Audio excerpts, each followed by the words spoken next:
As a court-licensed Kingdom Hearts hater, I will always complain about Nomura's decision to exclude Final Fantasy characters on the premise that there isn't any room for them since there are so many original characters in the main story anyway.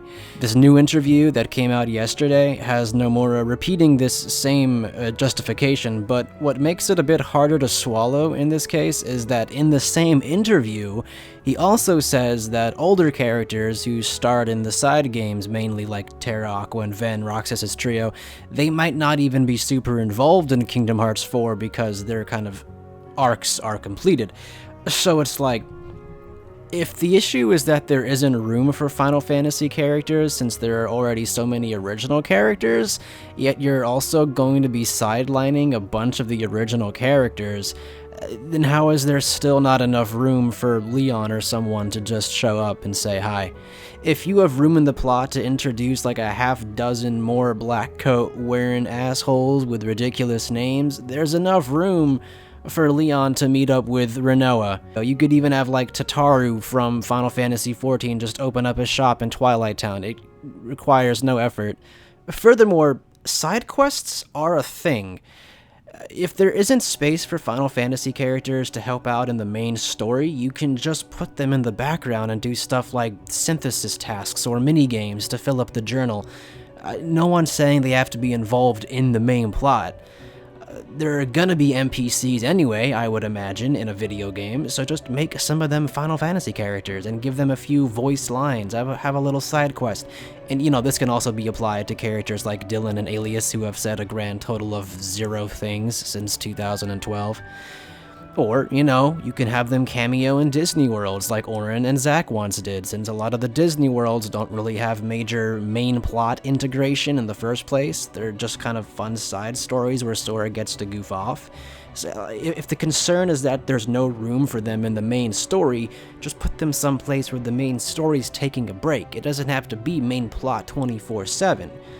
Pooh Bear, Jack Sparrow, they don't have anything to do with the main story, but you still go to their worlds for hours at a time and fuck around for a little bit, so what's the issue? And this is all ignoring the fact that the primary setting for the upcoming game is a city that's basically just called Square, that incorporates concepts from a previous unreleased Final Fantasy game. If you don't know how to find room for Final Fantasy cameos, or other Square games in general, in a large city called Square Enix, then I don't know what to tell you, fam. You make it sound like you have to go out of your way to find excuses to put these dudes in, when the settings make it extremely easy for you. At the end of the day, Kingdom Hearts is a video game, and there's an infinite amount of space for characters in the story, since you aren't confined to some arbitrary amount of time like a movie or a TV show does. You know, within data limitations for the discs or the cartridges or whatever. You can have side quests, you can have minigames, you can even have branching story arcs with less important characters. I'll never believe that there's no room, quote-unquote, for Final Fantasy characters when many games have just as many characters as Kingdom Hearts does, and they still find room for, you know, side quests. Now, another part of the interview has Nomura saying that he doesn't feel like he even agrees with fans when they refer to Kingdom Hearts as a Disney Final Fantasy collaboration or crossover, and that's okay, it's your series. If you disagree, that's how you feel, you know? But at the same time, if you understand that a large part of the fan base does view the series like that, then what you think doesn't really matter. If you catch my drift, it feels like you're just kind of out of touch at that point. Like, the first game is predicated on the concept of Sora interacting with Final Fantasy characters. You wake up on a beach with Tidus, Wakka, Selphie, get blasted into Traverse Town where you meet Squall, Aerith, Yuffie, Cid, you fight Cloud and Sephiroth and Olympus. Kingdom Hearts 2 and Birth by Sleep then add in even more characters. The first 3 to 5 hours of both Kingdom Hearts 1 and Kingdom Hearts 2 have you interacting with almost exclusively Final Fantasy characters, besides the original characters, before you even set foot in your first Disney world. And that's what you remember. That's the formative part of the franchise. So even if you don't view the game being a collaboration with Final Fantasy, you can't blame a fan for thinking otherwise when this is how the original games were scripted.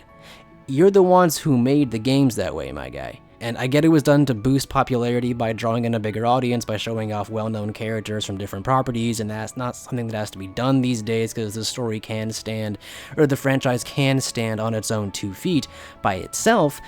But that's what a lot of people know the series for being that funny Disney game with the Final Fantasy characters. It honestly feels like a bait and switch now to hear Nomura say things like, oh, this was never a collaboration between Disney and Final Fantasy. And because, quite frankly, it was 100%. Or rather, to put it a better way, it's more of a case of intention versus impact. Yeah, maybe the intention of the series was not to be a Disney Final Fantasy collaboration. I mean, because the Final Fantasy cast were just tossed in after the fact to fill in roles in the story, to be, Sora's mentor or his engineer, whatever, and to drive up sales with some name brand recognition. But the impact is that anyone who started the series with Kingdom Hearts 1 or Kingdom Hearts 2 did see it as a Disney Final Fantasy crossover. And while Kingdom Hearts 1's approach was to come up with those roles for Final Fantasy characters after the fact, Kingdom Hearts 2 approached things with the mindset of choosing Final Fantasy characters first and figuring out where to put them afterwards, based off of which characters were popular. Because by that point, they knew it was what fans were expecting. Even though a lot of it was just done to promote other stuff that was going on at the same time, like Final Fantasy X-2 or Advent Children. But by this point, the Final Fantasy cast were already established characters and should honestly be treated the same way as, say, Hayner Pence and Olette. I didn't even know what Final Fantasy was when I first played Kingdom Hearts 1, so Leon and them were, in my mind, just original characters. And I guess, to a degree they kind of are anyway, because they aren't the same characters from Final Fantasy. Besides maybe Auron, I think Auron might just actually be from Final Fantasy X. So them being missing in Kingdom Hearts 3 is kind of sad, because they aren't even really cameos. They're fully fleshed out characters in their own right within the lore of Kingdom Hearts. Squall and Leon are 2 separate characters. Squall's from Final Fantasy VIII, from Balam Garden? I never finished it, I didn't like it. While Leon is from Radiant Garden. I was gonna say Resident Evil because I said Leon, and then anyway. I don't think anyone's saying that this series needs Final Fantasy characters, and I definitely don't think anyone thinks the series won't be able to thrive without them, or something crazy like that. That's just a really off-the-mark, bad faith interpretation of what people are arguing about. We just want the characters because they're fun. Same as the Disney characters. I remember in Melody of Memory thinking how funny it was to see the fairy godmother talking to Vexen and Zexion, because that's a situation only Kingdom Hearts can create and make it seem completely natural. Yuna, Riku, and Pain working for Maleficent while Auron badmouths Hades. Only this series can pull off crap like this and have it work so seamlessly, because we've been desensitized to how wacky it all is. We see Goofy and Sephiroth talking and go, yeah, okay, sure, why not? That's how it works here. It's this series' strength, and I don't know why they would want to lean away from it. They can pull it off, so they should. They should do it more. This is a fan-servicey crossover franchise from the ground up. Even if it's just, Donald Duck and Aladdin, that's still a crossover between him and Aladdin, between 2 different Disney things. Being a crossover series is the core of Kingdom Hearts, and it's what people like about it. It's half the fun of the series to see who you're gonna bump into next from what other property, And the Final Fantasy cameos were definitely one of the pillars of what made the initial game, the franchise, initially iconic and memorable. It's a part of its identity and character, part of its charm. It feels super disingenuous to just remove them completely nowadays, especially if the excuse is something really feeble like the one that Nomura's giving in interviews. And personally, I just think the story is at its best when the Final Fantasy characters and the Disney characters and the original characters are all interacting. Seeing Leon's group help take out the MCP and Space Paranoids, Zack and Hercules training together, yeah, it's fantastic. Kingdom Hearts needs more fun, wacky moments like this. The story can still have your Lost Masters and your Lushus and your Foretellers and Quadratum and Yozora, but how much cooler, how much more interesting would it be if, in that same city you also had some Reaper's game stuff going on with Neku and them. Maybe Sora goes to school in Quadratum and you have the Type 0 cast there. I mean, the architecture of Type 0 and the Master of Masters Clock Tower are already very fucking similar, so you could draw connections there super easily. The possibilities are endless, and it would just make things way more fun.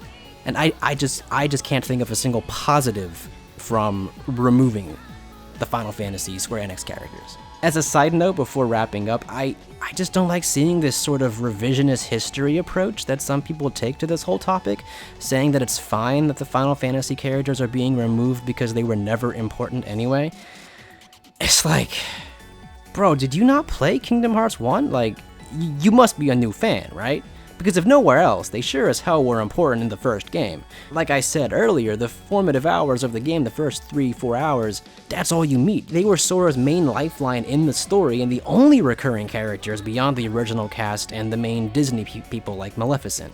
Sora wouldn't have even been able to keep traveling worlds without Sid upgrading his gummy ship. Ansem and Maleficent were both first name-dropped by Aerith and Leon, and then the Restoration Committee goes to fix up Radiant Garden to its former glory, something they don't get any credit for because the apprentices just came back and reclaimed their castle and they were not mentioned in KH3 at all. So it's an argument that only seemed to spawn because people saw other people that were upset about the absence of Final Fantasy characters in Kingdom Hearts 3, and they wanted to write off their completely valid disappointment by just acting like schmucks about it. And, you know, as a tangent, this possibly just might be an extension of Kingdom Hearts fans being super defensive about criticism towards their series in general. I've witnessed it a lot. If Final Fantasy characters had been in Kingdom Hearts 3, everyone would have been fine. There would have been no arguments about it at all.